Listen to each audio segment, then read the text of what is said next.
Brain Awareness Week 2026. I'm making a brief presentation to inspire you to learn about the brain in the complexity of the brain and to inspire you to practice healthy and enjoyable art, which is excellent for the brain, ballet. Ballet is my favorite, and throughout the development of my program for Ballet for Healing with Joy, Art and Science, I have highlighted many of the amazing benefits of dancing ballet for the brain, as well as how the brain is involved in dancing ballet. It's a two-way connection. So I will not repeat everything, and today I will focus more on the default mode network and how it is influenced by dancing ballet. This video is accompanying my ballet Who Cares? So, who cares? The world might say, who cares about ballet? But your brain and your body and your heart definitely do. And my presentation is based on the ballet Who Cares by George Balanchine with music by George Gershwin. It is an amazing, optimistic and jazzy ballet, and it depicts the amazing rhythm of New York City.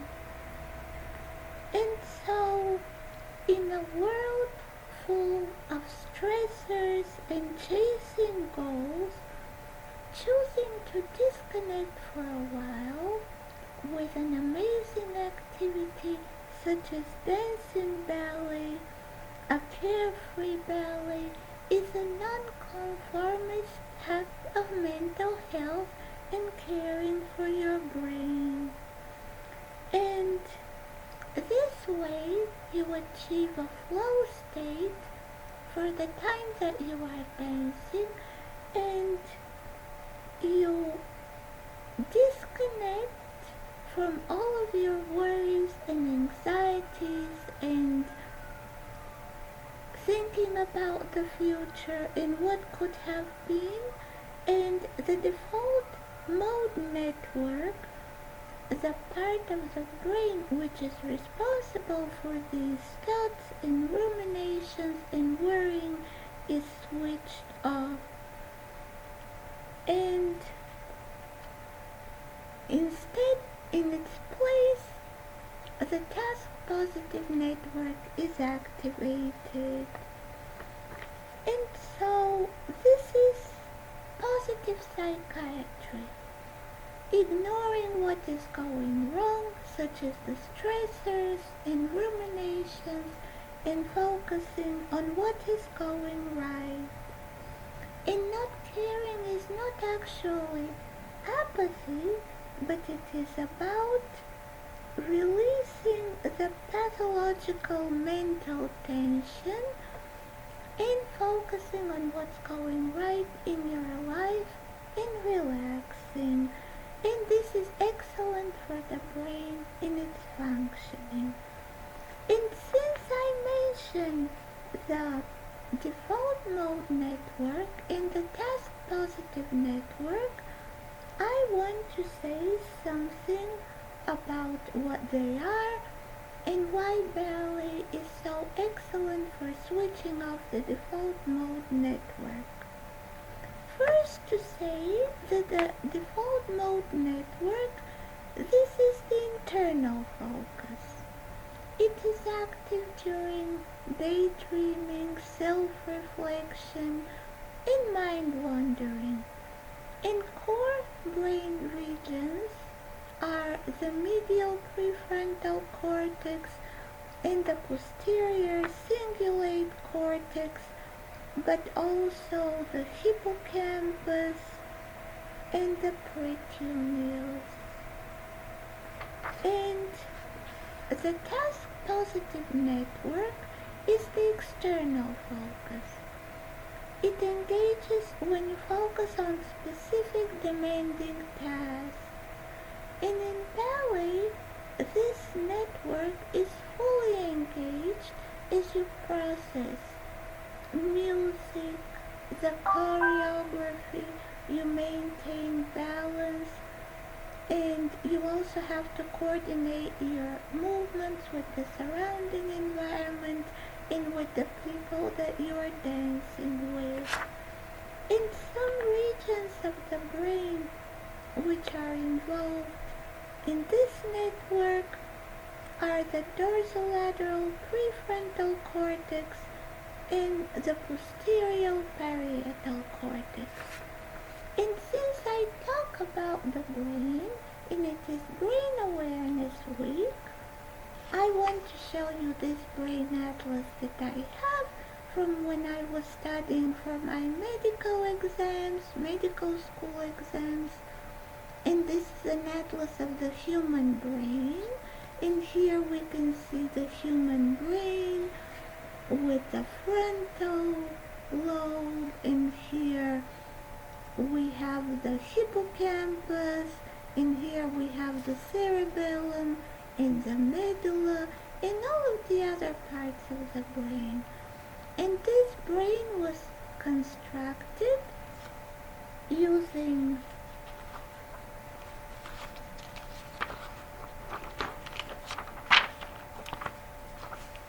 images on computer tomography and magnetic resonance imaging. In magnetic resonance imaging studies the default mode network and the task positive network. And so to say that ballet suppresses the default mode network very effectively, more so than any other physical exercise, because of its extreme cognitive and motor and sensory demands. It involves intense proprioception.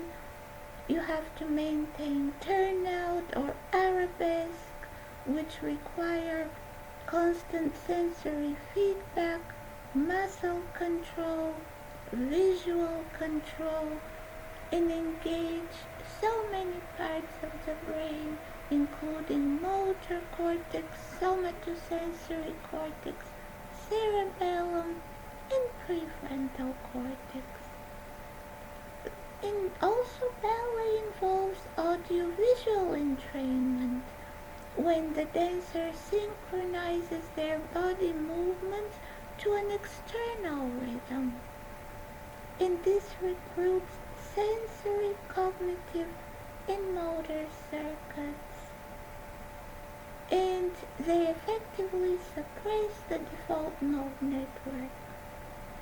And dancing ballet also activates the salience network. And so I want to say, however, that although ballet has been identified in studies as being very effective in suppressing the default mode network, this effect differs between the experienced trained ballet dancers and the novices, because the beginners often have high default mode network activity, because they're constantly overthinking how to perform certain positions, how to coordinate with their partners, and they haven't reached that state of flow that the experienced dancers have.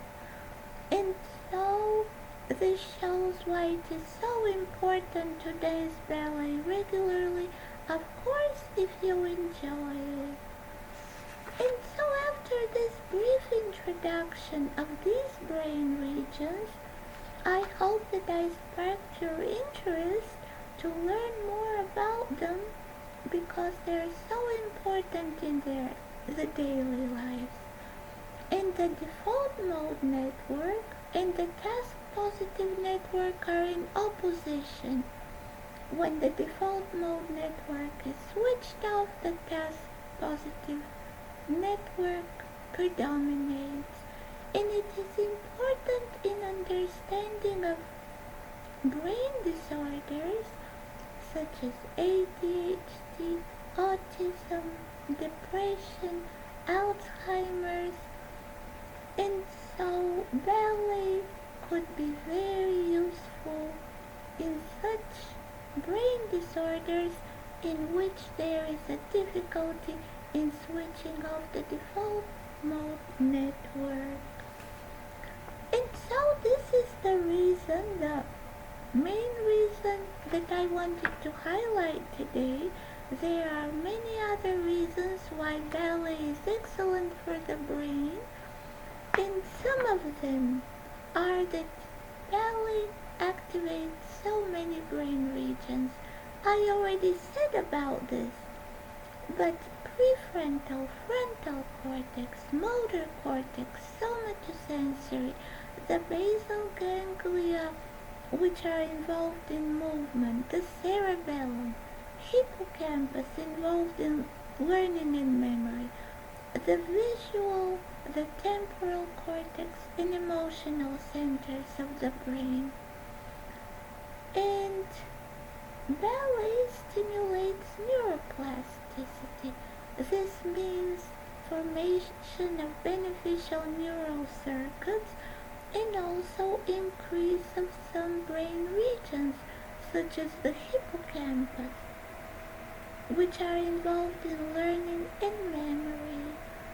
An important aspect of dancing ballet is that it is rewarding for the brain because it stimulates the release of neurochemicals such as dopamine, oxytocin, and endorphins, and thereby stimulating a state of pleasure and a natural reward instead of harmful exogenous artificial rewards such as excessive food or alcohol or substances of abuse or even taking medications.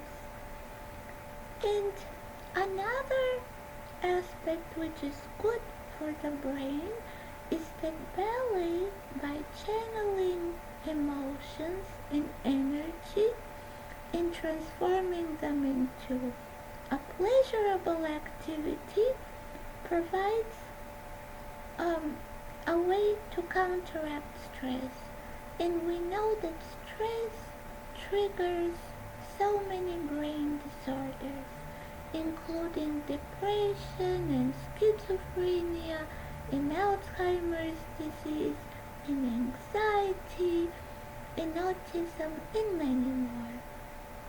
Ballet teaches you how to balance and find your center with poses such as the arabesque or movements such as the pirouette. And this is real brain-body communication in action. And another aspect of ballet is the beautiful music, which is also excellent for the brain. I will stop my presentation here. I hope this sparked your interest in learning more about the brain, how the default mode network and the task positive networks function, and the different brain regions involved, and how we can study them, how we can modulate them in various brain disorders, and with dancing ballet. And I will include a link to my ballet Who Cares if you would like to watch it for enjoyment and to dance. care of your brain.